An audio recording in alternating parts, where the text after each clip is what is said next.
हाँ, तो यहाँ तक आपको समझ में आ गया, ठीक है। तो हम लोग एक बार फिर से रिपीट करते हैं। देखो हम लोग क्या पढ़े कि ऐसा कोई भी सेल जिसके न्यूक्लियस के पास न्यूक्लियर मेम्ब्रेन और न्यूक्लियोलस प्रेजेंट होता है, ऐसे सेल के न्यूक्लियस को हम लोग क्या बोलते हैं कि उसके पास वेल डिफाइंड न्यूक्लियस प्रेजेंट होता है। अभी हम लोग प्रोकैरियोटिक सेल में क्या पढ़े कि प्रोकैरियोटिक सेल के पास न्यूक्लियर मेम्ब्रेन और न्यूक्लियोलस तो दोनों एब्सेंट होता है। तो मुझे बताओ उसके पास वेल डिफाइंड न्यूक्लियस होगा कि नहीं होगा? नहीं होगा सर, ये तो आप ही के अकॉर्डिंग। मतलब क्या हुआ कि न्यूक्लियर मेम्ब्रेन जो है और न्यूक्लियोलस प्रोकैरियोटिक सेल के पास एब्सेंट होता है। इसका मतलब क्या हुआ कि well defined nucleus are absent किसके अंदर? प्रोकैरियोटिक सेल के अंदर। Yes sir, nucleus. इसका मतलब क्या हुआ? अब मुझे बताओ कि इसको हम लोग वेल डिफाइंड न्यूक्लियस क्यों नहीं बोले? क्योंकि इसके पास क्या नहीं है सर? न्यूक्लियर मेम्ब्रेन और न्यूक्लियोलस नहीं है। इसका मतलब क्या हुआ कि इसका जो न्यूक्लियस है वो न्यूक्लियर मेम्ब्रेन से कवर नहीं होगा, तब ना इसके पास न्यूक्लियर मेम्ब्रेन नहीं है। इसका मतलब क्या हुआ कि nucleus of prokaryotic cell is not covered by nuclear membrane. समझ आया? मतलब क्या हुआ कि न्यूक्लियस जो है प्रोकैरियोटिक सेल का वो किसी भी मेम्ब्रेन से कवर नहीं है। उसका क्या है? ट्रू न्यूक्लियस यहाँ पर क्या होता है? एब्सेंट होता है। समझ में आया? क्योंकि इसके पास वो नहीं है वेल डिफाइंड न्यूक्लियस। मतलब मेरी बात सुनो, ऐसा कोई भी न्यूक्लियस जिसको हम लोग बोलते हैं कि उसके पास वेल डिफाइंड न्यूक्लियस है, इसका मतलब क्या हुआ? उसके पास क्या प्रेजेंट है? उसके पास न्यूक्लियर मेम्ब्रेन और न्यूक्लियोलस प्रेजेंट है, ठीक है। हम ऐसे सेल को बोलते हैं, ठीक है। अब सुनो ध्यान से, ऐसा कोई भी सेल जिसके पास वेल डिफाइंड न्यूक्लियस ना हो उसको हम लोग बोलते हैं फॉल्स न्यूक्लियस, ठीक है। सीधा बात। तो क्या है कि इसके पास ट्रू न्यूक्लियस एब्सेंट होगा, या फिर यूं बोल लो कि इसके पास फॉल्स न्यूक्लियस प्रेजेंट होगा, ठीक है। यहां तक कोई दिक्कत?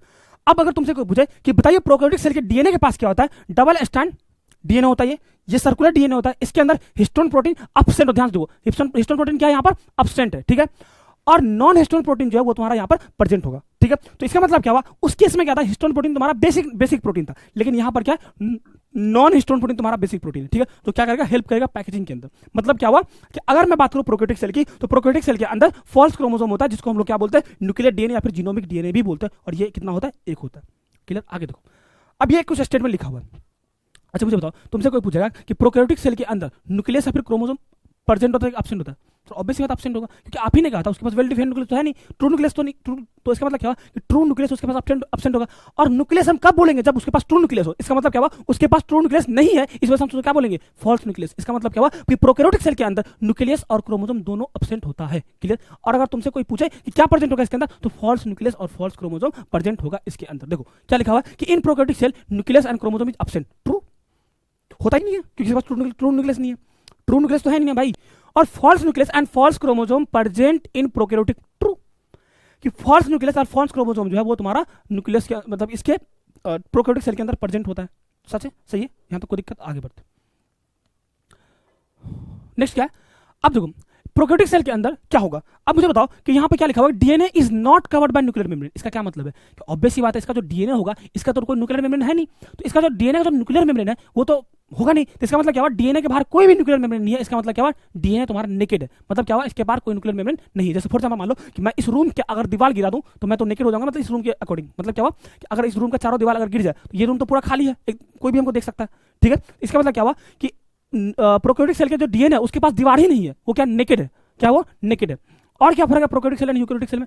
प्रोकैरियोटिक सेल के अंदर क्या होता है कि membrane bond cell organelle present नहीं होता। देखो ऐसे, जैसे फॉर एग्जांपल मान लो कि ये तुम्हारा प्रोकैरियोटिक सेल है। क्या तुम्हारा? प्रोकैरियोटिक सेल है। यहाँ पर पी से क्यू बन रहा है। क्या बन रहा है? पी से क्यू बन रहा है। क्या बन रहा है? पी से क्यू बन रहा है। क्या बन रहा है? पी से क्यू बन रहा है। और यहाँ पर ये तुम्हारा यूकैरियोटिक सेल है, तो ये भी तुम्हारा ये भी तुम्हारा क्या? पी से क्यू बन रहा है। लेकिन यहाँ से पी से क्यू बन रहा है, ये तुम्हारा एक मेम्ब्रेन के अंदर बन रहा है। किसके अंदर बन रहा है? एक मेम्ब्रेन के अंदर बन रहा है, ठीक है। अब मान लो इसमें तो ये तुम्हारा एक सेल ऑर्गेनल है। क्या है तुम्हारा? सेल ऑर्गेनल है, ठीक है। और यहाँ पे सेल ऑर्गेनल है, लेकिन इसका जो सेल ऑर्गेनल है वो तुम्हारा किसी भी मेम्ब्रेन के अंदर नहीं है, लेकिन इसका सेल मेम्ब्रेन एक मेम्ब्रेन के अंदर है। इसका मतलब क्या हुआ कि अगर मैं बात करूं प्रोकैरियोटिक सेल की, तो प्रोकैरियोटिक सेल के अंदर जितना भी ऑर्गेनल होता है एक्सेप्ट राइबोसोम, वो सारा मेम्ब्रेन के अंदर होता है। और यहाँ पर मेम्ब्रेन के अंदर नहीं होता, ठीक है। और यूकैरियोटिक सेल के अंदर क्या होता है कि membrane bond cell organelle present होता है। मतलब कि इसका जितना भी ऑर्गेनल है उसके बाहर एक मेम्ब्रेन पाया जाता है। इसलिए हम इसको बोलते हैं कि यूकैरियोटिक सेल के पास membrane bond cell organelle present होता है, जबकि प्रोकैरियोटिक सेल के पास membrane bond cell organelle present नहीं होता है। क्लियर?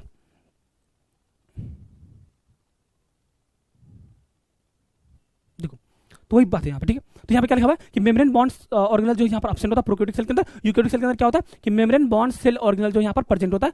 एग्जांपल में endoplasmic reticulum, lysosome, vacuole, mitochondria, microbodies, peroxisome. Clear? अगर मैं बात करूं राइबोसोम की, तो राइबोसोम दो तरह का होता है, एक होता है 70S, एक होता है 80S, ठीक है। 70S और 80S की अगर बात करें, तो अगर मैं बात करूं प्रोकैरियोटिक सेल के अंदर कौन सा राइबोसोम पाया जाता है, तो याद रखना 70S। लेकिन बहुत सारे टीचर यहाँ पे पढ़ाते हैं बेटा कि यूकैरियोटिक सेल के अंदर सिर्फ और सिर्फ 80S राइबोसोम होता है। नहीं, गलत है वो। अब सुनो ध्यान से, मान लो तुम खुद ही बताओ, मान लो ये तुम्हारा प्रोकैरियोटिक यूकैरियोटिक सेल है। क्या है? यूकैरियोटिक सेल है। ये इसका साइटोप्लाज्म है, ठीक है। ये तुम्हारा एक सेल, ये तुम्हारा क्लोरोप्लास्ट है, ठीक है। और ये तुम्हारा माइटोकॉन्ड्रिया, ठीक है। अब देखो माइटोकॉन्ड्रिया के अंदर कौन सा राइबोसोम है? Sir 70S। और इसके अंदर क्लोरोप्लास्ट के अंदर ये भी 70S और साइटोप्लाज्म के अंदर 80S। और ये पूरा सेल कौन सा है? Eukaryotic cell. अब मुझे बताओ कि इस पूरे यूकैरियोटिक सेल के अंदर कौन सा राइबोसोम है? सर दोनों राइबोसोम है ना। अरे 80S साइटोप्लाज्म में और 70S कहां पर? कहां पर? ऑर्गेनेल के अंदर। माइटोकॉन्ड्रिया और क्लोरोप्लास्ट क्या है? सर एक सेल ऑर्गेनेल है। इसका मतलब क्या हुआ कि राइबोसोम जो है वो अगर बात करें यूकैरियोटिक सेल की तो इसके अंदर जो है तुम्हारा दोनों के अंदर पाया जाता है, दोनों पाया जाता है, 70S भी 80S भी। 70S इसका कहां होता है? सेल ऑर्गेनेल के अंदर होता है। और 80S इसका कहां होगा? कहां होगा 80S? साइटोप्लाज्म के अंदर होगा। क्लियर? समझ में? ये वही चीज यहां पर लिखा हुआ कि साइटोप्लाज्म में माइटोकॉन्ड्रिया में 70S राइबोसोम होता है और क्लोरोप्लास्ट में भी 70S राइबोसोम होता है और साइटोप्लाज्म में 80S राइबोसोम होता है। देखो तो कुल मिलाकर अगर यूकैरियोटिक सेल की बात करें तो इसमें 70S और 80S दोनों राइबोसोम पाया जाता है। 80S कहां पर? साइटोप्लाज्म में। और 70S कहां पर? ऑर्गेनेल के अंदर। क्लियर? चलो नेक्स्ट देखें। अब देखो अगर मैं बात करूं प्रोकैरियोटिक सेल की, देखो ये जो तुम्हारा एक चीज देखो यहां पर,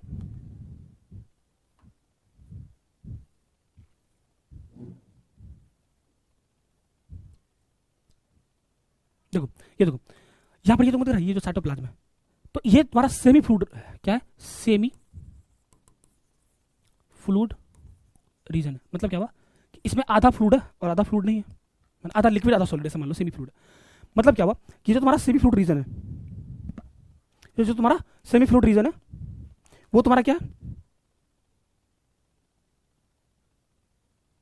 सेमी फ्लूइड रीजन क्या है? यहां पर तुम्हारा सेमी फ्लूइड रीजन तुम्हारा यहाँ पे साइटोप्लाज्म है। तो ये जो तुम्हारा साइटोप्लाज्म है ये यूकैरियोटिक सेल के अंदर भी होता है और प्रोकैरियोटिक सेल के अंदर भी पाया जाता है। समझ में आया? तो वही चीज यहाँ पे लिखा हुआ है कि अगर मैं बात करूं सेमी फ्लूइड रीजन की, अगर मैं बात करूं सेमी फ्लूइड रीजन की,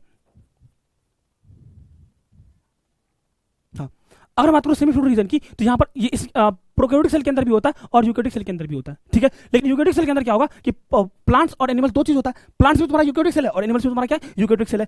तो इसके अंदर क्या होता है? साइटोप्लाज्म होता है इन दोनों के अंदर।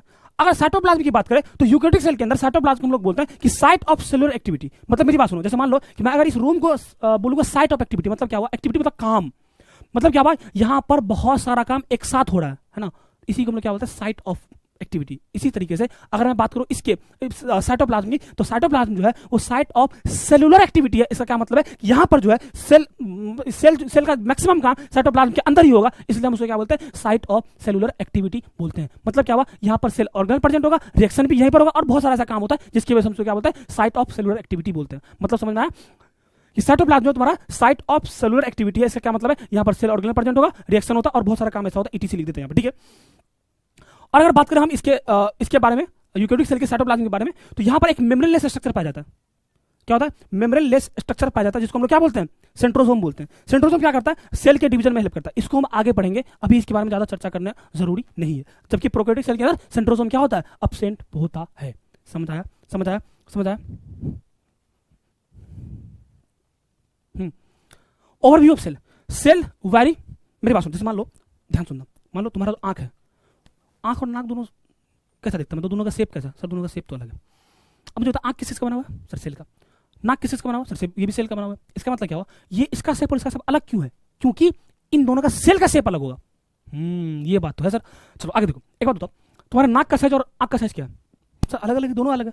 इसका मतलब क्या हुआ? इसके सेल का साइज और आंख के सेल का साइज दोनों का साइज अलग होगा, तब ना तुम्हारा आंख और नाक दोनों अलग है। मैं बोल रहा हूँ कि भाई दीवार जो तुम्हारा दो दीवार बनाए, तुम दो दीवार बनाए और दोनों दीवार का साइज अलग है, इसका क्या मतलब? उसका ईंट का साइज अलग होगा। अरे बोलना भाई, समझ में आया? इसका मतलब क्या हुआ कि सेल जो है वो बदलता है। वारी मतलब बदलता है, वारी मतलब बदलता है, बदलता है। क्या है? वारी मतलब बदलता है, ठीक है। तो किसमें? शेप में, साइज में। और मुझे बताओ कि तुम्हारा नाक और आंख का काम सेम है? नहीं सर, अलग अलग है। इसका मतलब क्या हुआ? एक्टिविटी में भी अलग होता है। समझ आया? मतलब क्या हुआ कि एक्टिविटी में भी और फंक्शन में भी अलग होता है, ठीक है। अगर तुमसे कोई पूछे कि दुनिया का सबसे छोटा सेल कौन सा है तो क्या बोलोगे? Mycoplasma is the smallest cell in the world.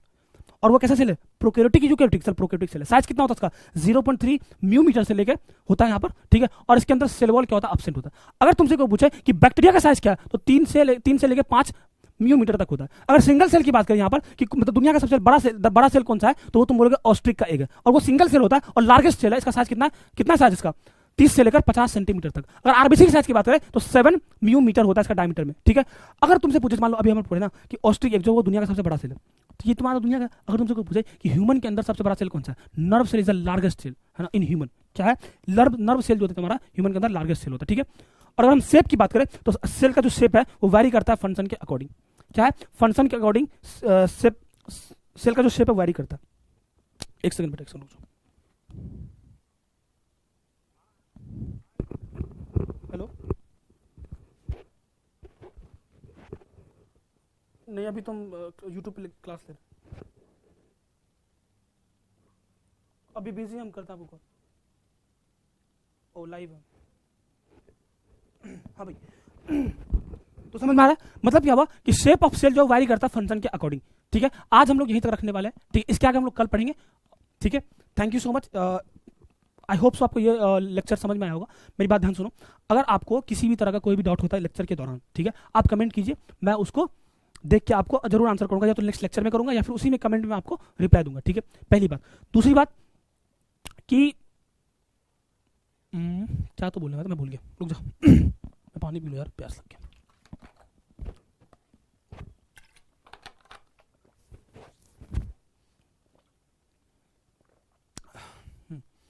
तो पढ़ाई करते रहो और क्या, इस सीरीज को जो भी फॉलो कर रहा हो है ना, पूरा फॉलो करना। ठीक है, आधा अधूरा मत करना। ठीक है, चलो, thank you so much for listening.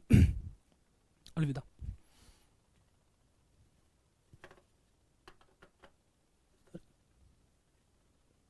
Mouse में क्या हो गया?